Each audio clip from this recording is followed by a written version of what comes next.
이제 저희가 거의 코로나는 끝났다라고 이야기할 정도로 코로나가 여전히 많이 확산되어져 가고 있지만 거기에 대해서 숫자에 대해서 우리가 살펴보거나 다시 점검하는 경우는 별로 없는 것 같습니다. 그러니까 거의 이제 코로나는 끝났다라고 우리가 생각해도 무방할 것 같습니다. 그런데 코로나를 겪으면서 참 우리 한국교회 안에 통계적으로 보면 한 30%의 성도가 교회에 출석하지 않는다라고 하는 통계가 있습니다. 이 통계는 한국교회뿐만 아니라 전 세계의 교회가 이런 현상들이 일어나고 있는 것 같습니다. 왜 이러한 현상들이 일어나게 되었을까요? 여러 가지 요인들을 찾을 수 있을 것 같습니다.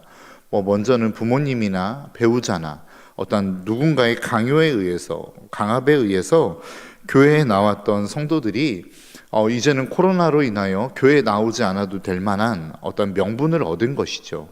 그리고 그게 한 3년 정도 지속이 됐고 코로나가 풀린 지금도 여전히 그것들을 그러한 현상들이 이어지고 있다라고 분석하시는 분들도 있는 것 같습니다.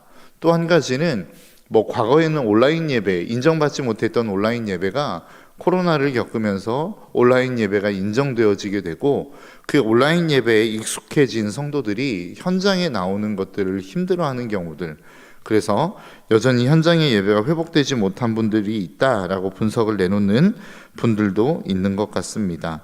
또 한 가지는 신앙이 좋았던 분들도 코로나를 겪으면서 어떠한 신앙의 어려움들을 겪는 경우들이 있는 것 같습니다.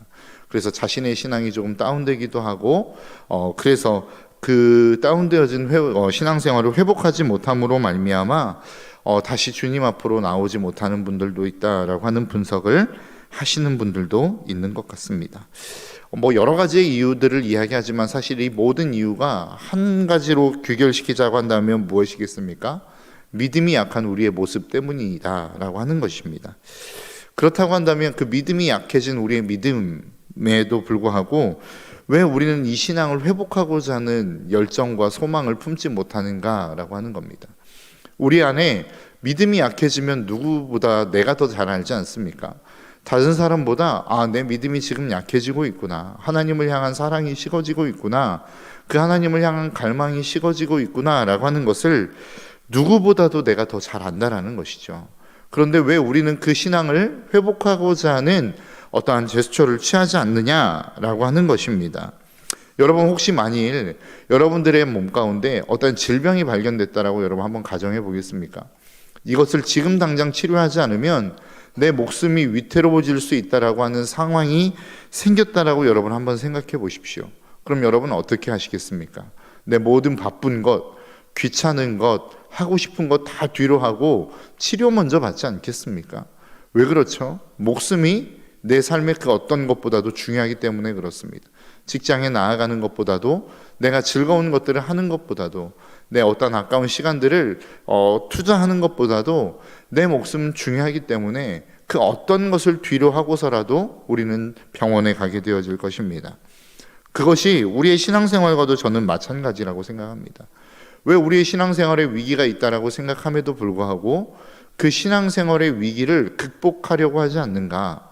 그것은 우리의 신앙생활이 생명과 연관되어져 있다라고 하는 생각을 하지 않기 때문인 것 같습니다. 오늘 본문은 그런데 그것이 우리의 신앙생활이 우리의 생명과 연관되어져 있다라고 말씀하고 있습니다. 오늘 본문 46절의 말씀입니다. 그들은 영벌에, 의인들은 영생에 들어가리라 하시니라. 이건 무엇입니까? 우리가 신앙생활하는 이 지금의 신앙생활을 통해서 하나님은 마지막 때에 영벌과 영생을 가르겠다라고 말씀하고 있는 것입니다. 다른 말로 이야기하면 죽음과 생명이라고 하는 것을 지금 이 시간, 이 자리에서 오늘을 살아가는 이 오늘의 삶을 통해 신앙생활하는 그 신앙생활을 통해서 너는 생명이냐 죽음이냐를 하나님이 결정하시겠다라는 거예요. 그러니까 우리의 신앙생활은 무엇과 연결되어져 있는 것입니까? 생명이라고 하는 것과 연결되어져 있는 것입니다. 단순하게 내가 어떤 신앙생활을 통해서 조금 더 나은 삶, 조금 내 마음의 평안과 안정을 얻는 것, 아니면 내 자녀가 조금 잘 되는 것을 뛰어넘어 우리의 인생에 있어서의 생명을 건 어떠한 무엇인가를 우리는 추구하는 것, 그것이 신앙생활이라고 성경은 우리에게 분명하게 말씀하고 있는 것입니다. 그러니까 내가 신앙생활을 포기했다라고 하는 것은 다른 말로 이야기하면 생명을 포기했다라고 하는 것과 동일한 이야기입니다. 성경이 끊임없이 우리의 삶 가운데 신앙생활을 이야기하는 것, 강조하는 것, 그것은 무엇인가 더 나은 삶, 더 좋은 삶, 더 괜찮은 삶, 성공하는 삶을 위해서 우리에게 그것을 말씀하고 있는 게 아니라는 것이죠. 그 신앙생활은 우리의 생명과 직결되어 있고 하나님은 그 생명을 우리에게 주시기 위해서 끊임없이 주님 앞으로 나아갈 것을 우리에게 말씀하고 있다라고 하는 것입니다. 이것을 요한일서 5장 11절에서 12절은 이렇게 말씀합니다. 또 증거는 이것이니 하나님이 우리에게 영생을 주신 것과 이 생명이 그의 아들 안에 있는 그것이니라. 아들이 있는 자에게는 생명이 있고 하나님의 아들이 없는 자에게는 생명이 없느니라. 그러니까 요한일서 5장에서 이야기하는 게 무엇입니까? 야, 너희들 예수 그리스도를 믿는 그것, 신앙생활하는 그 신앙생활, 예수 그리스도를 너희의 삶의 주인으로 모시고 살아가는 그 삶은 생명과 직결되어져 있는 거야 라고 말씀하고 있다는 것입니다. 저와 여러분들의 삶 가운데 이 신앙생활의 의미, 이 신앙생활의 본질, 이 신앙생활을 통하여 우리가 얻어야 될 그 본질을 다시 한번 잘 점검하며 나아갈 수 있는 저와 여러분들의 삶이 되시기를 주님의 이름으로 축복합니다. 여러분, 무엇을 위해서 신앙생활 하십니까? 우리의 교양을 위해서? 내가 어떠한 종교란에 당신의 종교는 무엇입니까? 라는 그 종교란에 기독교 이 정도의 것들을 쓰기 위해서가 아니라는 것입니다. 단순하게 그냥 내 자녀가 조금 더 좋은 대학 가고 좋은 직장에 취직하는 정도가 아니라는 것입니다. 내 삶이 조금 더 평안과 안정을 얻는 삶의 정도가 아니라는 것이죠. 저와 여러분들의 삶 가운데 정말로 하나님이 주실 그 생명, 하나님이 저와 여러분들의 인생을 디자인하시면서 주시고자 하는 그 생명이 예수 그리스도 안에 있기 때문에 신앙생활을 말씀하고 있는 것입니다. 그래서 요한복음 10장 10절도 이렇게 이야기합니다. 도둑이 오는 것은 도둑질하고 죽이고 멸망시키려는 것뿐이요 내가 온 것은 양으로 생명을 얻게 하고 더 풍성히 얻게 하려는 것이라. 주님이 우리에게 주시고자 하는 것은 생명이라고 하는 것을 저와 여러분들이 잊지 않으시기를 주님의 이름으로 축복합니다. 그렇다고 한다면 그렇게 주님을 닮는, 주님을 주인으로 모시고 살아가는 신앙생활은 무엇이냐라고 하는 것입니다. 오늘 본문의 말씀해 보니까 무엇이라고 말씀하고 있습니까? 지극히 작은 자에게 하는 것, 그것이 곧 나에게 하는 것이다 라고 말씀하고 있습니다. 오늘 본문 40절에서 이렇게 말씀합니다. 임금이 대답하여 이르되 내가 진실로 너희에게 이르노니 너희가 여기 내 형제 중에 지극히 작은 자 하나에게 한 것이 곧 내게 한 것이니라 하시고 라고 이야기하죠.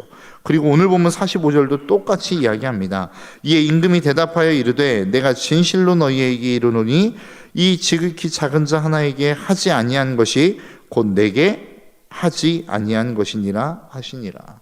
무슨 이야기입니까? 여러분, 주님이 무엇을 원하시는지, 우리가 주님을 주인으로 모시고 있다면 그분이 무엇을 원하고 있는지를 우리는 알 수 있어야 된다는 것입니다. 오늘 본문에서 이야기하는 게 무엇입니까? 지극히 작은 자를 돌보라는 것입니다. 지극히 작은 자를 찾아가서 그들의 필요를 채워주는 것, 이게 주님이 우리에게 요구하시는 내용이다라고 하는 것입니다. 단순하게 우리가 어떤 구제의 내용, 더 많은 돈을 벌어서 더 많은 것들을 부어주는 삶, 이것들을 원하느냐? 그렇지 않습니다. 주님이 우리에게 원하시는 게 무엇입니까? 바로 주님의 마음을 우리의 마음 가운데 채우는 것입니다. 다른 말로 이야기하면, 계명으로 이야기하자면 주님을 사랑하고 이웃을 사랑하는 것입니다. 여러분, 왜 사랑이 필요한가요? 왜 우리가 주님을 사랑해야 될까요? 그것은 여러 가지의 이유가 있겠지만 주님을 사랑할 때 비로소 그 사랑하는 사람의 마음을 가질 수 있기 때문에 그렇습니다. 그 마음에 귀 기울일 수 있기 때문에 그렇습니다. 여러분, 어떤 동일한 행위를 한다고 할지라도 그 동일한 행위가 동일한 의도를 갖고 있지 않다라고 하는 것을 우리는 주일 말씀을 통해서 배웠습니다. 지지난주 표류하는 인생인가 아니면 항해하는 인생인가, 바다 위에 배가 동일하게 떠 있습니다. 그런데 동일하게 떠 있는 것처럼 보여지고 동일하게 움직이는 것처럼 보여지지만 표류하는 배와 항해하는 배는 완전히 다르다라는 것입니다. 우리의 인생에 있어서도 마찬가지입니다. 내가 동일한 행동을 해요. 다른 사람을 섬기는 행위를 합니다. 다른 사람을 구제하는 행위를 합니다. 그런데 그 동기에 의해서 이 결과물은 완전히 다른 결과물이 될 수 있다는 것입니다. 내가 이것들 하나님이 나에게 하라고 하셨으니까 그 무엇을 내가 행위를 함으로 말미암아 내가 얻고자 하는 무엇을 얻기 위한 행동과 내가 정말로 주님을 사랑해서 그 사랑하는 주님이 무엇을 원하는지 거기에 관심 갖고 그것을 깨달아 알아 그 일을 하는 것은 완전히 다른 결과물이라는 것입니다. 동일하게 다른 사람을 도와주는 행위요, 다른 사람을 구제하는 행위와 동일한 것처럼 보여지지만 내가 원하는 무엇을 얻기 위해서 구제하는 것과 내가 사랑하는 그분이 원해서 그것을 하는 행위는 완전히 다른 행위라는 것입니다. 오늘 본문이 그것을 이야기하고 있지 않습니까? 정말로 여러분 어떻게 보면 다른 사람들이 구제하는 일들을 하지 않았을까라고 하는 생각들을 해봅니다. 믿지 않는 사람들이 어떻게 보면 더 많은 구제를 할 수도 있습니다. 왜 그렇죠? 더 많은 재물을 가지고 있기 때문에 그렇습니다. 여러분 사회에서 기부하는 사람들 보십시오. 기부하는 사람들을 보면 엄청나게 많은 액수들을 합니다. 기업인들도 엄청나게 많은 액수의 기부들을 한다라는 것입니다. 그렇다면 그 기부하는 모든 사람들, 그렇게 가난한 자를 돌봤던 수많은 기업인들은 다 구원을 받습니까? 그렇지 않겠죠. 그 의도가 무엇이냐라고 하는 것에 하나님은 초점이 맞추어져 있다라는 것입니다. 진짜 네가 나를 사랑하는 그 사랑의 동기에 기인하여 이것을 구원한 것이냐, 구제한 것이냐, 없는 사람들을 돌본 것이냐, 이것과 아니면 정말로 네 기업의 이미지를 위해서, 너의 성공을 위해서 이 일들을 한 것이냐는 확연하게 구분되어질 수밖에 없다라고 하는 것이죠. 저와 여러분들의 삶 가운데 정말로 하나님의 뜻을 우리가 이룰 수 있습니다. 하나님이 하라 명령하시는 것들을 우리는 할 수 있습니다. 그것이 이 예배의 자리를 지키는 것이 될 수도 있고 어떤 경우에는 다른 사람을 향한 봉사의 행위가 될 수도 있을지 모르겠습니다. 바리새인과 서기관들처럼 종교 지도자들처럼 어떠한 종교적인 의식과 행위가 될 수도 있을지 모르겠습니다. 그런데 과연 그것이 도대체 무엇에 기인한 것인지를 우리는 날마다 점검해 볼 수 있어야 된다는 거예요. 여러분들의 마음 가운데 이 예배의 자리에 나온 이 예배가, 이 새벽의 기도의 자리가 정말로 하나님을 사랑하여 나온 기도의 자리이신지, 아니면 정말로 어떤 의무감에 의해서 내 자녀들이 잘 돼야 되는데 내가 새벽 기도에 나오지 않으면 우리의 자녀들이 잘 되지 않을 것 같아서 나온 이 자리인지를 우리는 점검해 볼 수 있어야 된다는 것입니다. 저와 여러분들의 삶이 정말로 하나님을 사랑하는 그 사랑에 기인하여 이 자리에 나오는 저와 여러분들의 삶이 되시기를 주님의 이름으로 축복합니다. 이것을 마태복음 7장 17절에서 18절은 이렇게 말씀하고 있습니다. 이와 같이 좋은 나무마다 아름다운 열매를 맺고 못된 나무가 나쁜 열매를 맺나니 좋은 나무가 나쁜 열매를 맺을 수 없고 못된 나무가 아름다운 열매를 맺을 수 없느니라. 무슨 이야기입니까? 네가 열매를 아무리 맺고 싶어도 네 존재 자체가 좋은 나무가 아니면 좋은 열매를 맺을 수 없다라는 거예요. 그와 반대로 네가 아무리 나쁜 열매를 맺고 싶어 한다 할지라도 네 스스로가 좋은 열매가 되면, 좋은 나무가 되면 나쁜 열매를 결코 맺을 수 없다라는 것입니다. 열매는 네 안에 있는 모습, 네가 가지고 있는 네 존재 자체가 어떠한 존재인지를 통하여 결정된다라는 것입니다. 여러분 한번 생각해 보십시오. 우리의 인생 가운데 우리는 모두가 다 좋은 열매를 맺고 싶어 합니다. 나도 사랑하고 싶고 다른 사람을 구제하고 싶고 다른 사람을 돌보는 삶을 살고 싶고 주님이 우리에게 말씀하시는 어떤 무엇인가의 열매를 우리는 맺고 싶어 합니다. 그런데 그 열매들이 잘 나타나지 않지 않습니까? 왜 그럴까요? 내가 그런 존재가 아니기 때문에 그렇습니다. 내 마음이 그런 마음이 아니기 때문에 그렇습니다. 내 성품 자체가 그러한 성품이 아니기 때문에 그렇습니다. 우리는 내 성품이 어떻냐, 내 존재가 어떻냐, 내 삶의 모습이 어떻냐에는 관심이 별로 없는 것 같습니다. 그리고 언제나들 우리는 열매만을 추구하죠. 그런데 그것은 순서가 잘못됐다라는 거예요. 네가 정말로 좋은 열매를 맺고 싶으냐? 그러면 네가 좋은 나무가 먼저 되는 것이 우선이다라는 거예요. 내가 아무리 좋은 행동을 했다 할지라도 내 존재 자체가 그렇게 좋은 사람이 되어지지 않으면 언젠가는 그 열매는 뒤바뀔 수밖에 없다라는 겁니다.